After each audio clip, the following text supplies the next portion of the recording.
¿Sabías que? Medio ambiente, salud y pequeñas acciones que hacen la diferencia. Tardes a todos nuevamente.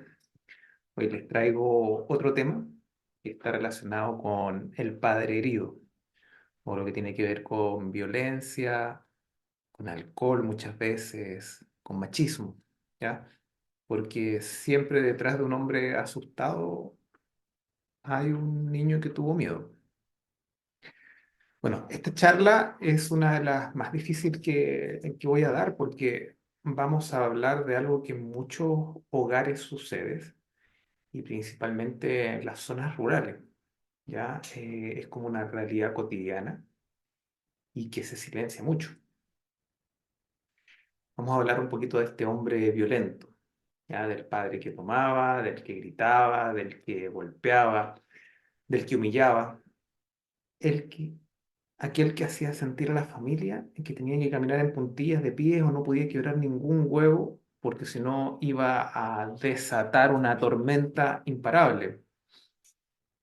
Y quiero hacerlo de una manera que quizás no esperan, pero no voy a hablar solo del daño que esos hombres causan, porque el daño es real y hay que nombrarlo, pero voy también a hablar qué hay detrás de él, porque es mucho más profundo lo que está sucediendo, porque solamente vemos el momento donde está la violencia o todo este hecho que sucede, nunca vamos a entender el patrón.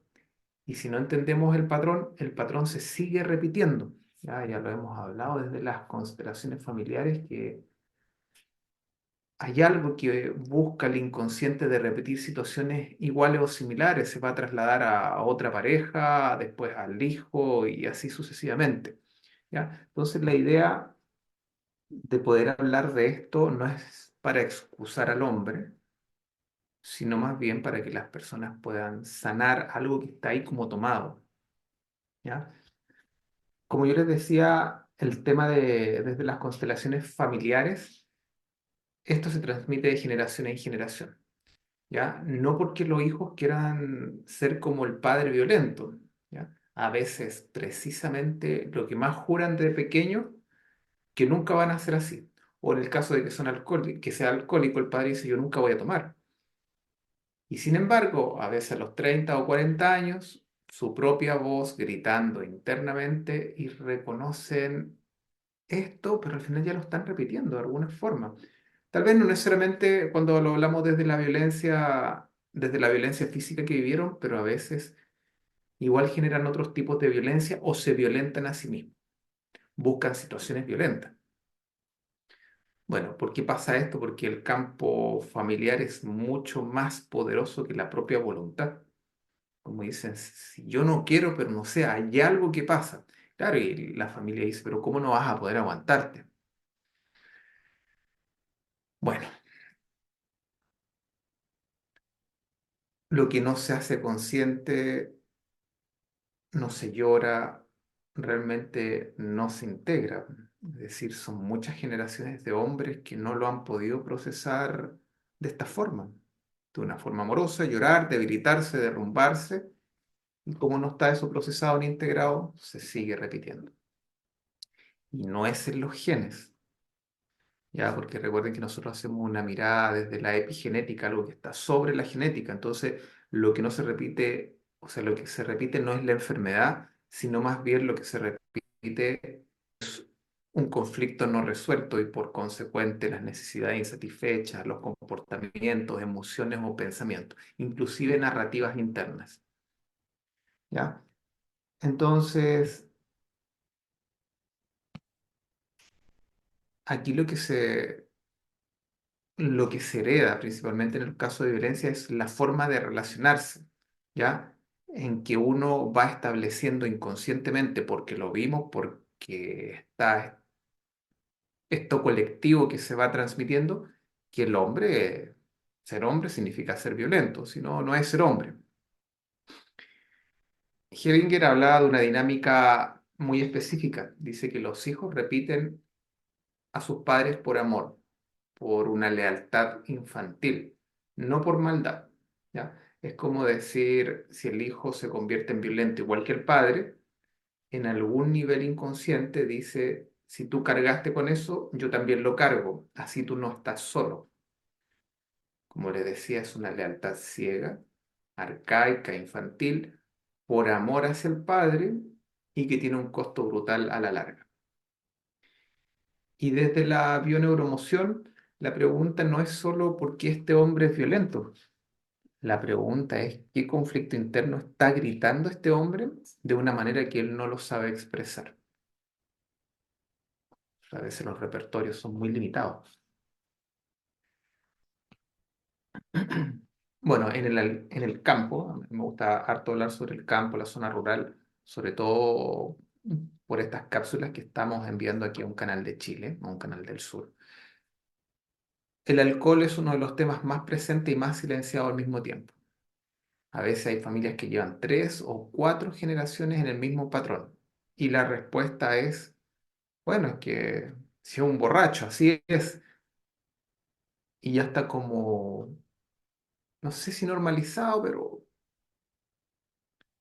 ya no es amoroso. Y finalmente es como si fuera una característica de la persona y no como un síntoma de algo más profundo. Bueno, desde la ciencia curativa germánica, el hígado es el órgano más afectado por el alcohol, ¿ya? Está relacionado con los miedos a morir de hambre, ¿ya? Miedo a no tener suficiente, miedo a la escasez. Entonces, en zonas rurales, esta incertidumbre económica a veces es una constante porque puede haber un año muy malo que puede dejar todo en cero y eso es un conflicto real. O sea, yo actualmente estoy viviendo en una zona rural acá en Chile y recuerdo que cuando estábamos en verano cayó una lluvia y uno dice, oye, qué bonita la lluvia, yo estoy hace poco tiempo acá, que va a regar los arbolitos, pero me di cuenta que estaba toda la gente preocupada por las cerezas porque es una zona de producción de cereza y el agua hace con el sol efecto lupa y se revientan y ya no se pueden exportar y eso generaba una pérdida de dinero importante para todo el sistema económico de una comuna y también después se extrapola al país. Pero claro, la gente vive de eso, están acá.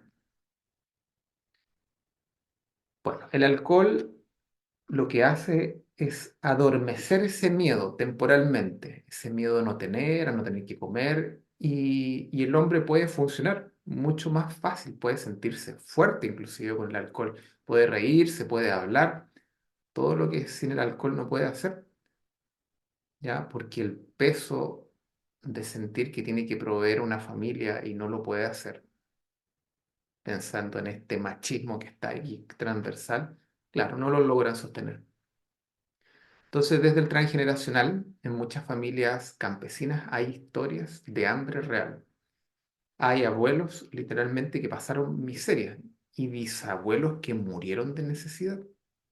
Ya esa memoria está activa en los nietos, aunque ellos tengan que comer. O sea, uno puede tener y sabe perfectamente que en este momento no hay peligro y que de alguna u otra forma uno resuelve, pero hay algo en la memoria biológica que empieza a perturbar el inconsciente, el sistema nervioso se altera y la mente funciona así. Bueno, el machismo como estructura, esa es la idea de que el hombre no puede mostrar debilidad, así de simple, ¿ya? Y que siempre tiene que proveer y que pedir ayuda es muy vergonzoso. Entonces, eso pone al hombre en mucha presión y como les comentaba anteriormente, el alcohol alivia bastante esa presión, si bien no es la solución, pero en el campo muchas veces lo único que se conoce. Bueno, quiero pedirles que hagan un ejercicio mental, solo por un momento. Piensen en un hombre violento que conozcan. Tal vez el padre que asustaba, el marido que golpeaba, el vecino que cuando tomaba era impredecible. Solo permitan que lleguen estas imágenes a su mente. Y ahora imaginen a ese hombre de 5 años, de 8. ¿Qué estaba viviendo ese niño? ¿Quién le gritaba a él? ¿Quién lo golpeaba? ¿Quién le enseñó que el mundo se maneja así?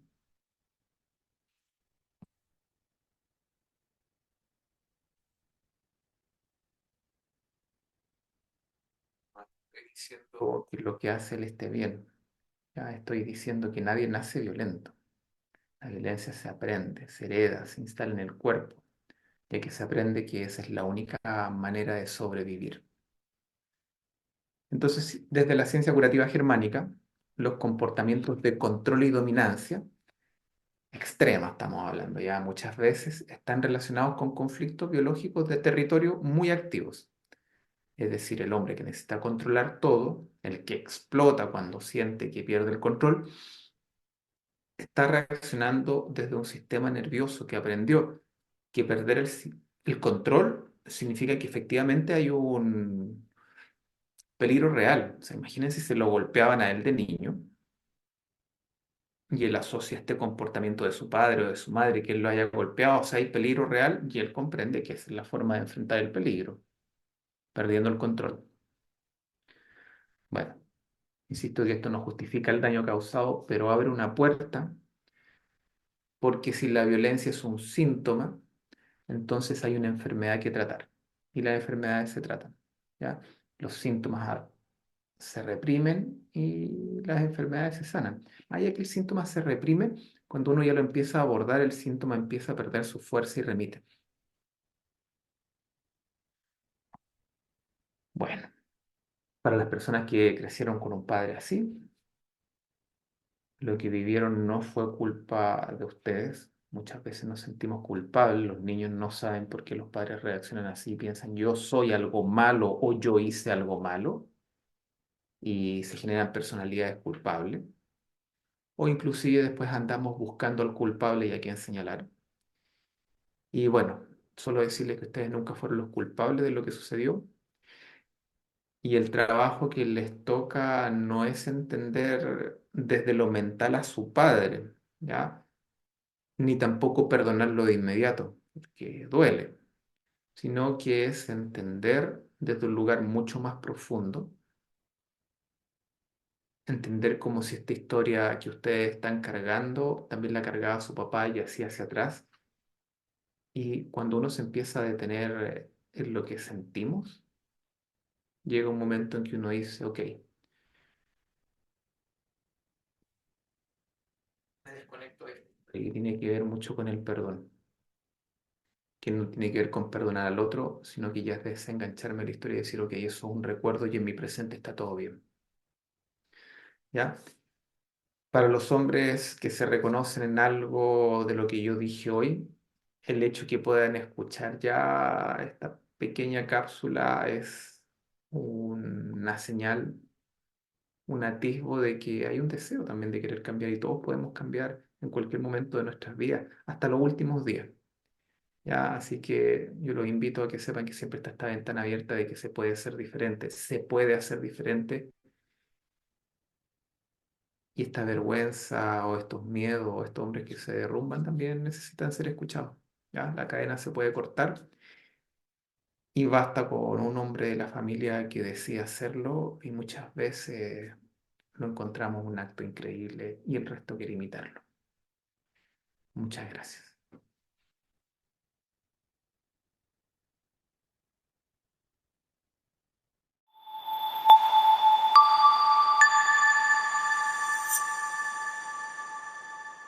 Hay lugares que no solo se visitan, se viven. En la cuenca del San Pedro, la naturaleza, la cultura y la aventura se encuentran para crear experiencias únicas. Navega por el río San Pedro, recorre rutas escénicas, descubre el lago Riñihue y conecta con un territorio auténtico, donde cada paisaje cuenta una historia. Cuenca del San Pedro Experience. Descubre un sur distinto. Contáctanos.